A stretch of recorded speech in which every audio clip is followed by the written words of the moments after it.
So here's what I've got. The elasticity is negative 2.5. So my original price was $3.90. The increase is 10%, so I'm now charging a price of $4.29.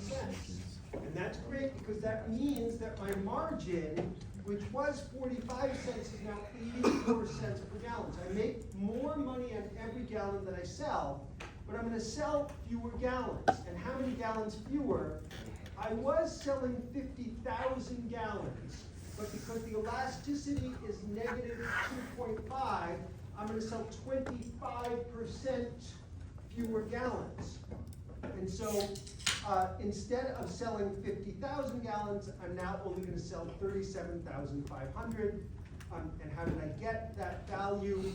I said, let's start with the number of gallons that I was selling, 50,000, and then I'm gonna add something to it, but really I'm gonna subtract something from it. I'm subtracting the gallons that are no longer being purchased as a result of raising the price. And so I'm just gonna multiply the elasticity, which is negative 2.5, and I'm gonna multiply that times the number of gallons that I was selling, which was the 50,000 gallons, times the percent change in price. That's gonna get me the negative number, which is the number of gallons fewer that I am not selling as a result of having raised the price. And so effectively I'm subtracting that amount from my 50,000 gallons, and that gives me 37,500 gallons that I sell. And another way to think about that is, what is 25% of 50,000 gallons? 37.5.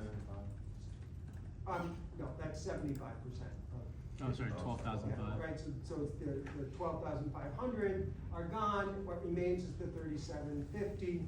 And so then I just multiply the 3750 times the 84 cents I make on each, and I make $31,000 on my premium fuel. So it says that if my premium fuel is got an elasticity of negative 2.5, go ahead and raise the price by 10%, and you'll make more money. If the elasticity is negative 6, however, then maybe we don't want to do that, because if the elasticity is negative 6, that means I'm only going to sell 20,000 gallons, 60,000 gallons, 50,000 gallons of fuel that I was going to sell. Now 30,000 gallons are not being sold. And where do those 30,000 gallons go? They just sit. What? It's just inventory you have. Yeah, so we can sort of think about those. Now you got hold control.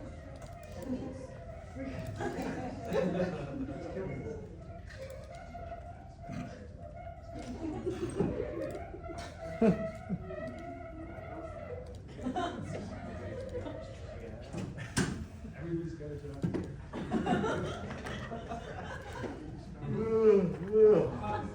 Yeah, so 30,000 gallons drove away.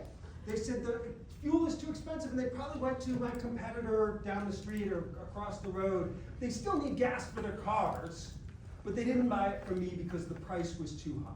Does that all make sense?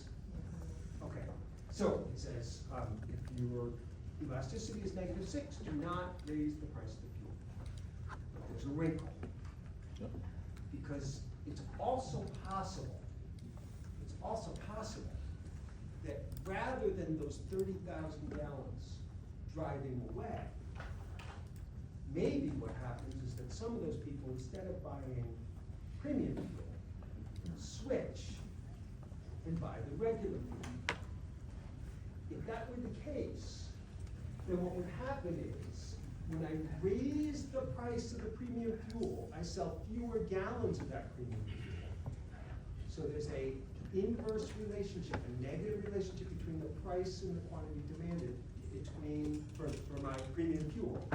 But what could then be happening is, as I raise the price on the premium fuel, the number of gallons that I sell on the regular fuel may actually be increasing. And so let's imagine that I've got a gas station that's in the city.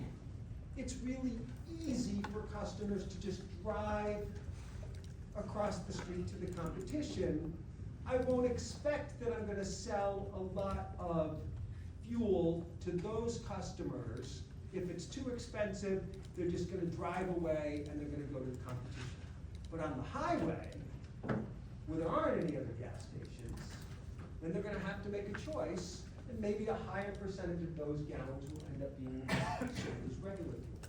So let's think about that problem a little bit differently.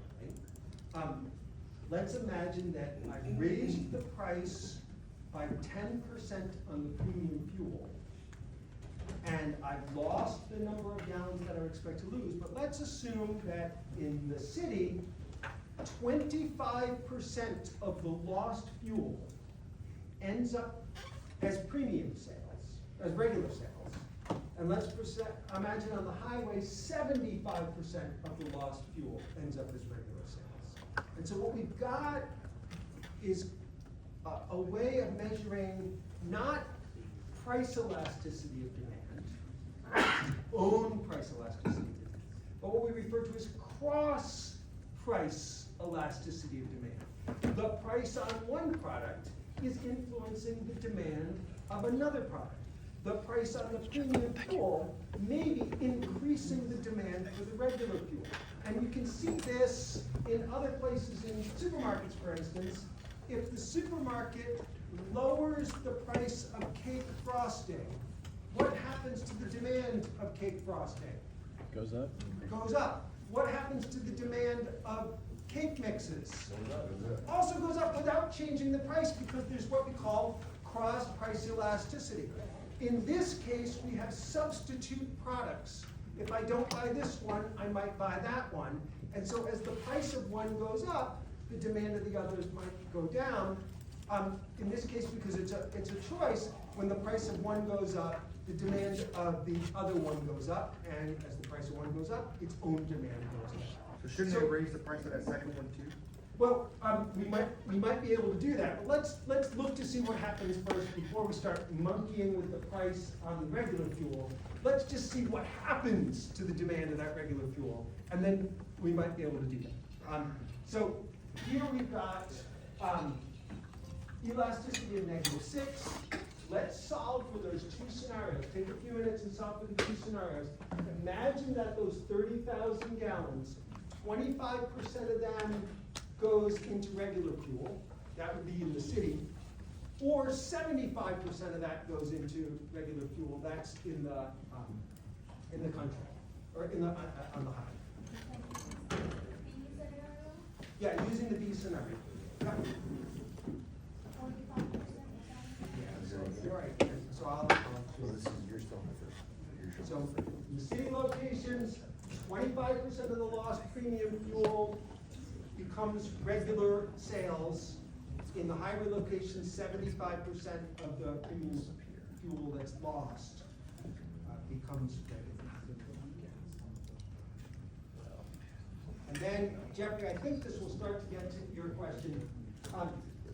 If the elasticity is -6, and we know something about how much switches to regular fuels, maybe 10% isn't the right amount to raise the price by.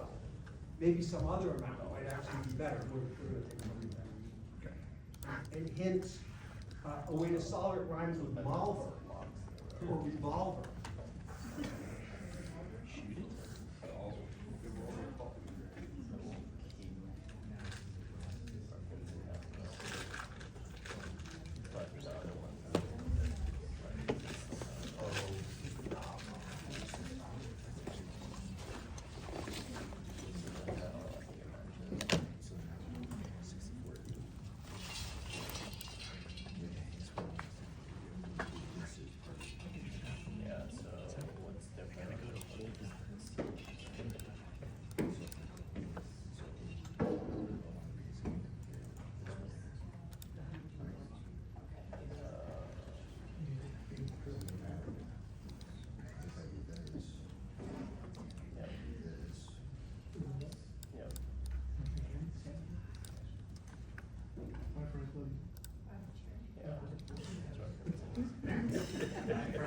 Bye, Frank. Bye, Frank. Where do you go? Later, skater. You need help?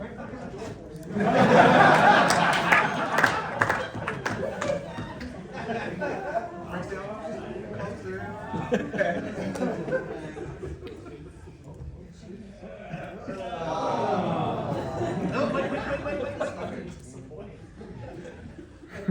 came to me earlier and said, I might have to leave a little early, and I said, okay, just try not to do this wrong. He's doing great. Let's give Frank Doing this. great.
We're selling 50,000. Maximize your profit. 30,000 of those gallons are in limbo.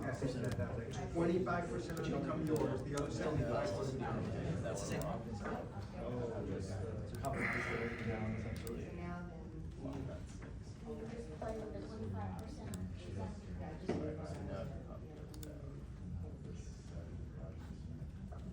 Good. And then we got 25%, which is 25% of the loss.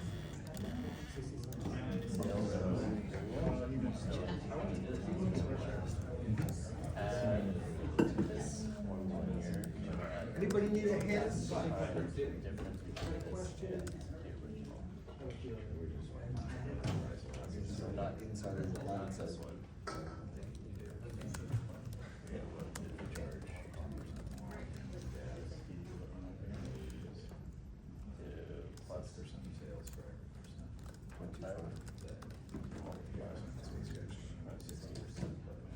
And then it's what's been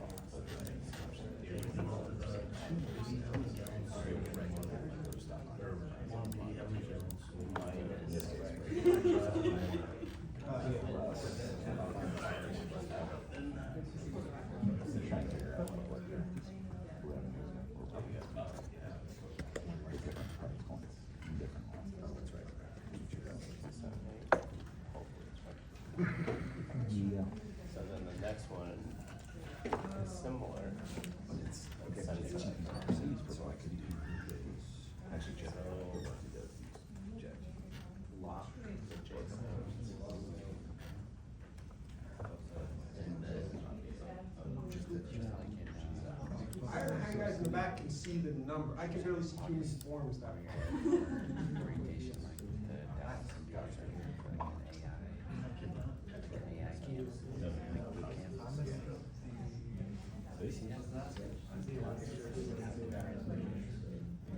should already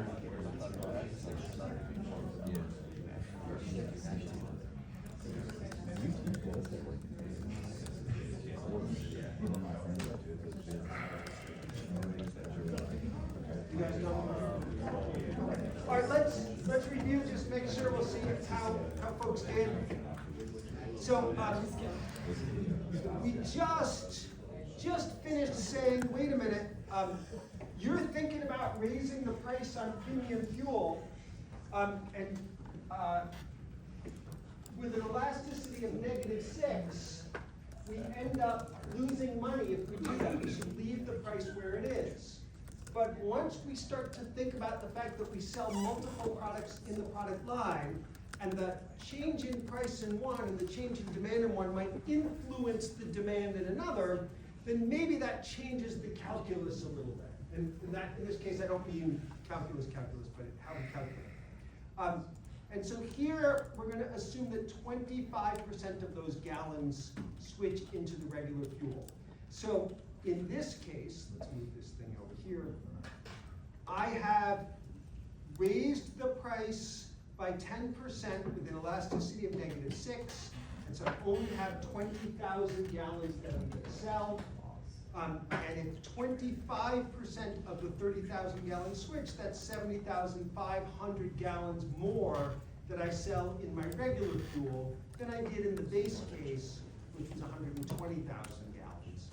And so I should expect to make $67,800, which is still less than the base case of 70,500. So I would say, don't raise the price if the elasticity is that high and the switching rate is only 25%. But what if that switching rate is 75%? In that case, you can see that now it's 22,500 gallons that are gonna end up switching into the regular fuel. And so now I'm earning, instead of $48,000 on my regular fuel, because I raised the price on the premium fuel, I'm gonna earn $57,000 there. And so I end up earning more money by charging a much higher price on my premium fuel. I can leave the price on the regular fuel alone, and I end up earning more profit overall. And then the last piece of the puzzle is, you can see that we've been saying I should raise the price by 10%, but perhaps, maybe if it was only an 8% increase in price, I might be able to make more money, or maybe a 12% increase in price might be the right thing to do.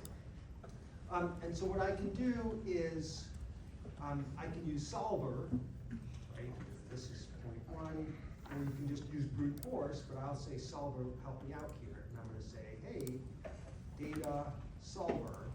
What I would like you to do is maximize the profit of my gas stations, that's here, and do it by changing the percent of increase in price, that's here, and go ahead and figure that out.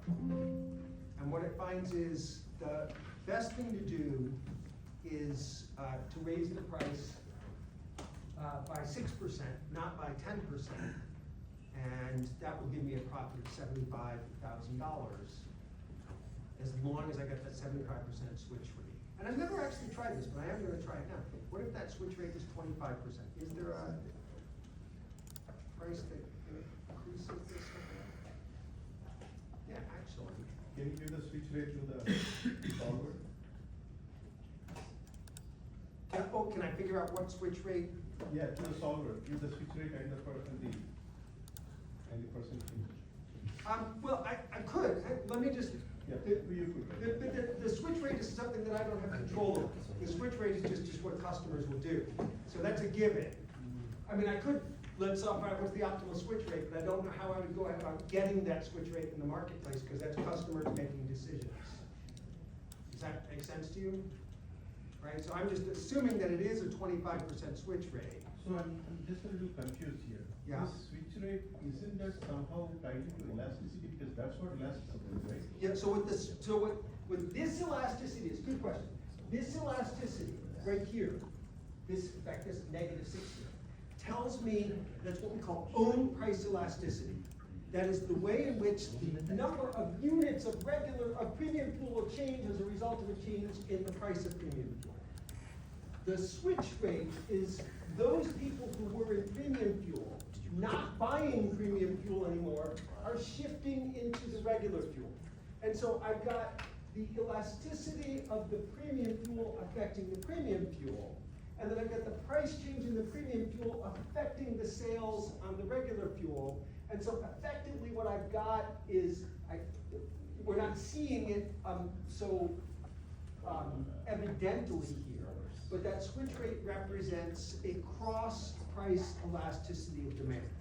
As the price goes up on the premium fuel, the demand is going up on the regular fuel. So in a way, the other way to put it is, that is elasticity for the group of products, Correct. right? Yep, well, actually, that's not the right way to put it. What that is it represents, the switch rate represents the cross-price elasticity of demand based on a change of price on premium fuel on the demand of the regular fuel. Does that make sense to you? Okay, all right. So I'm just curious, I don't know if we change this price, I'm gonna say solver. At 25%, we said not to do this, but I wonder if we could, actually, I've never done this before. If we set the objective as this profit by changing this price. So even in the gas station, that I only have a 25% switch rate, I could still be more profitable by only raising that price by 4%. So what we said was, if I look, let me just review, and this is important for me. We said, when the elasticity is -6, don't raise the price on the premium fuel. And if I only looked with blinders at the effects on the premium fuel, we would say not to do it. So those are the people who went to MBA school anywhere but here, learned not to raise the price of the premium fuel because they learned about the relationship between elasticity and demand. And what we're doing is we're taking a step further. We're saying, well, how does that influence not just this product, but other products that I might be selling? And in this case, we have substitute products. If I don't buy this, I might buy that. And what we just learned was, if in fact the switching rate is 25%, well, I actually can still make money by raising the price on the premium fuel with an elasticity of -6. As long as I raise that price by 4%, I'll make more money, 72,000, which is more than I sell in the base case. And if the switching rate is 75%, then the best thing I can do is raise the price by 6%. I'll make $75,000. In both cases, I'm earning more money because some of the fuel that I would have sold in this product, price got put up, but switched into the other product. Yeah. So on the switching rate, Yeah. are you, so that 75%, are you Yeah. taking that from the overall premium gallons that you have to sell, or are you adding an additional on top of your already regular gallons? This is a given piece of information that I've learned from observing customers. And what I know is, when a customer shows up and the price of the premium fuel is too high, they in turn will buy the regular fuel at that price. Right, but how did you get? Oh, how did I calculate it? How did you calculate it? Yeah, the way that I calculated that is that, what I'm doing is I'm figuring out what was the base case, right? So that's K6, I can show you how I calculated this. That's the base case right here, K6 is this 120,000 gallons, right? And then, what else is in there is plus how many gallons that I sold in the base case of the premium fuel. Right. That's this, right? Minus the number of gallons, K37, that are remaining of the premium fuel. So that's the difference of the fuel, Yeah. right? Times what? Times the percentage of X. I've got to make a difference. Does that make sense? Yeah. And I'll post on this. So, let me show you one more problem that's along the same lines. So what we have just been working on is a problem where we have substitute products. If I don't buy this, I'm going to buy this. So what do you think is a natural extension to substitute products? Complementary, right, complementary. So let's take a look at a problem with complementary products where the problem is very similar. So a common product where we think about complementarity is things like razors and blades, and printers and ink, and even cake and ice cream, very good. Spaghetti sauce and Pasta. and pasta, good, excellent. Very good, Fisher. And by the way, I would like to thank everyone else for not answering that, because we've been waiting for Fisher. I was thinking frosting, but ice cream is actually even better. Okay, so, here's the problem. Here I've got a complementary product. I've got printers and I've got ink. And so, here's a company, Ink printers. I've got printers currently selling for $400. My variable cost per unit is $300. Total sales right now is 100,000 units. And my elasticity is negative 2.5. And I'm thinking about increasing the price of the printers by 10%. If I do that, what's going to be the change in profit? And you can go to the next box here. I've got my Ink printers all the way up at the top. And the first problem is to increase the price by 10%, right? And then see what happens. And then you can work on the next part of the problem, which is to say, well, what is the total profit as a result of raising the price of the printer? What does that do to your sales of ink? And let me tell you something about the sales of ink. That's that the sales of ink are 10 ink cartridges for every printer that you sell at the current prices. Right now, my cartridges cost $25 each. It costs me $10 to produce them. And I've got an elasticity on the cartridge of -1.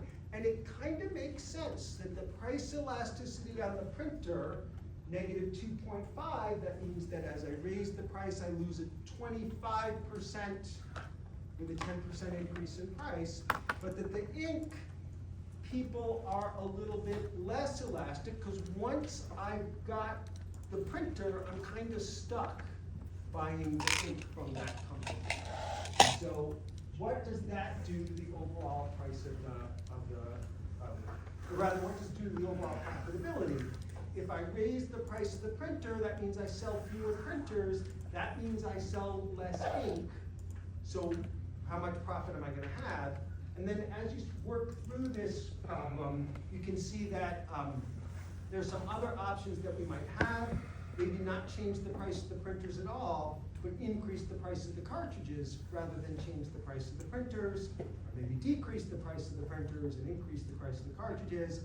And so this gets to Jeffrey's question from earlier about, well, maybe we should change the prices on both of them in order to make as much money as possible. And that's ultimately what we're gonna get to in this problem. So spend a little bit of time seeing if you can come up with a solution. What prices should I charge for the printer and the ink? And I've given you this worksheet that's partially filled out to start playing with. And then over here, you've got all of the stuff that I just described to work on. So take about 10 minutes on this, and then